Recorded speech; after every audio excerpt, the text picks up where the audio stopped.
calling your rhetoric hateful and racist. No, not just, it's, you know what, it's just the opposite. In light of that, Mr. Trump, is there anything in the last 4 weeks? Let me ask you, Emil, Campaign that you want to say, is my rhetoric racist? Do you believe this? No, it's not racist. What he's doing is he's speaking, like I said, he's speaking for the dead. He's speaking for my son. You know, he's speaking for the people who can't speak for themselves, that this man, somebody do something. It's unacceptable that we have to live like this because they want to push through illegal immigration. The least thing they can do is make it safe. If nothing else, we shouldn't have to have dead people just so you guys can get citizenship or a vote or a cheap labor. Why? How is that fair to my son? He wants to be here with me. He doesn't want to be in heaven. I'm sure it's a nice place, but who's in a hurry to get there? Raise your hand. Nobody. But, you know, what I'm trying to say, though, basically is that Mr. Trump is almost like, he's like the father image. You know, he's like the father. Everybody wished that was their dad.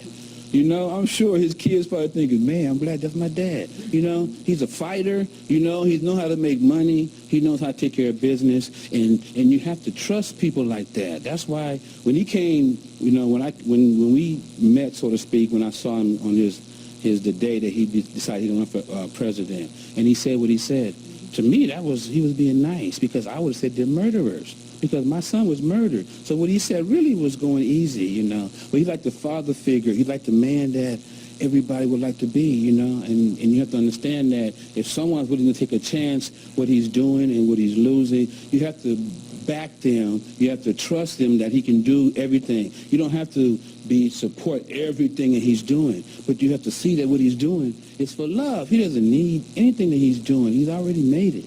You know, he must have a love of America. That's how I see it. You know, the one thing I would say, I mean, a lot of you are on the other side of the panel and all that, but I don't understand how anybody can really differ. I can't imagine how everybody in this room doesn't agree on this subject. People come in illegally, and in this case, they've killed their children, and they shouldn't have been here. If they weren't here, their children would be alive.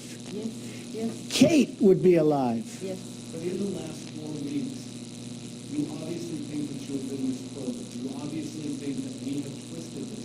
Is there anything that you have done, that you have said, that you want to apologize for right now, that you want to set the record straight and say, you know what, take it back? Should I apologize? I think it was stated as fact. I know it's not pleasant, but it was stated as fact. Read it. But don't read it from the middle of a sentence or 3/4 of the way through. Read it. It was stated as fact. You know, in life, I have no problem with apologizing. When you do something wrong, I don't like to apologize when you do something wrong. But there's nothing, you'd have to read the statement. There's no reason to apologize for a statement that's so right. These people will tell you, many other people will tell you. Yes.